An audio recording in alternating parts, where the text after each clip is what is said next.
అంటుండ్రు ఏం అగ్రిమెంట్కి వచ్చినావు, మరి ఏం జరుగుతుంది, నీకు ఎంత మేరకు అవగాహన వచ్చింది, రేపు ఏదైనా జరగడానికి జరిగితే ఈ రాష్ట్రం ఎందుకు నష్టపోవాలి, ఒక వ్యక్తి యొక్క తప్పిదం వల్ల ఈ రాష్ట్ర ప్రజలు నష్టపోవాలనా? మన రాష్ట్ర భవిష్యత్తును సిఆర్ పాటిల్ చేతిలో పెట్టినా అంటాడు రేవంత్ రెడ్డి. ఎవరి సిఆర్ పాటిల్ అంటే కేంద్ర జలవనరుల శాఖ మంత్రి. కేంద్ర ప్రభుత్వం ఎవరి చేతుల్లో ఉంది ఈరోజు? చంద్రబాబు నాయుడు గారి ఎంపీల మీద కేంద్ర ప్రభుత్వం ఆధారపడ్డది. చంద్రబాబు నాయుడు ఏం చెప్తే అది జరిగే పరిస్థితి ఇలా కేంద్ర ప్రభుత్వంలో ఉన్నది. మరి అక్కడ కేంద్ర ప్రభుత్వ జలవనరుల శాఖ కార్యదర్శి ఆంధ్రప్రదేశ్ నుంచే ఉన్నాడు. ఆంధ్రప్రదేశ్ ముఖ్యమంత్రి గారి చేతుల్లో ఇలా కేంద్ర ప్రభుత్వం ఉన్నది.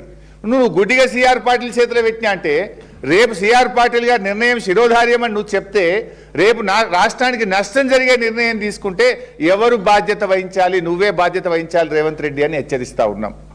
అందుకే ఇది రాష్ట్ర భవిష్యత్తుకు సంబంధించిన ఇష్యూ. మొత్తం తెలంగాణ భవిష్యత్, యావత్ తెలంగాణ ప్రజల భవిష్యత్తు ఇది. అందువల్ల దీని మీద స్టేక్ హోల్డర్స్తో చర్చ పెట్టండి, రాజకీయ పార్టీల అభిప్రాయం తీసుకోండి, శాసనసభను సమావేశపరచండి. ఏం మీరు మీ ముగ్గురు మధ్య జరిగిన సీక్రెట్ మీటింగ్ ఏందో, దాని వివరాలు ఏందో, శాసనసభకు ఏ రకంగా తెలంగాణ ప్రయోజనాలు కాపాడబడుతున్నాయి, ఏ రకంగా తెలంగాణకు గోదావరి జలాల్లో న్యాయమైన వాటా వస్తుంది, కృష్ణా జలాల్లో న్యాయమైన వాటా ఏ రకంగా వస్తుందో ప్రజలకు చెప్పాలి, ప్రజలను కాన్ఫిడెన్స్లో తీసుకోవాలి, స్టేక్ హోల్డర్స్ను కాన్ఫిడెన్స్లోకి తీసుకోవాలి, రాజకీయ పార్టీలతో అఖిలపక్షం నిర్వహించాలి, శాసనసభలో చర్చించాలని చెప్పి మేము బీఆర్ఎస్ పార్టీ పక్షాన ఈరోజు డిమాండ్ చేస్తూ ఉన్నాం.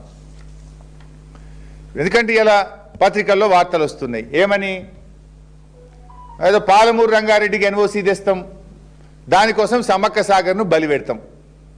సమ్మక్క సాగర్ ప్రాజెక్ట్ అనేది 47 టీఎంసీలకు బీఆర్ఎస్ ప్రభుత్వం హైడ్రాలజీ క్లియరెన్స్ తెచ్చింది ఆ రోజు కేంద్ర ప్రభుత్వం దగ్గర.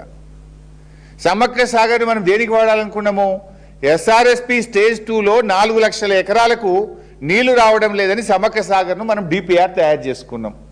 ఎస్ఆర్ఎస్పి స్టేజ్ 2 అంటే వరంగల్ జిల్లా, నల్గొండ జిల్లా. అంటే ఇలా వరంగల్, నల్గొండ జిల్లాలకు నీళ్లు రావాల్సిన అవసరం లేదా? నువ్వు సమ్మక్క సాగర్ని ఎందుకు బలి పెడతా ఉన్నావు? పాలమూరుకు డెఫినెట్గా మనకు అనుమతులు రావాల్సిందే. 700-800 టీఎంసీలు డెఫినెట్గా మనకు ట్రిబ్యునల్ అవార్డు 2 నెలలకో 3 నెలలకో రాబోతున్నది. బాజాప్తా మన పాలమూరుకు, మన దిండికి, మన నెట్టంపాడుకు, మన కల్వకుర్తికి అన్నిటికీ కూడా మనం కేటాయించుకుంటాం కదా నికర జలాలు. డెఫినెట్గా మనకు ట్రిబ్యునల్ అవార్డు రాబోతుంది. కేసీఆర్ గారు మనకు కొట్లాడి ట్రిబ్యునల్ తెచ్చిండు, ఆ ట్రిబ్యునల్ అవార్డు రాబోతుంది మనకు. నువ్వు పాలమూరు పేరిట సమ్మక్క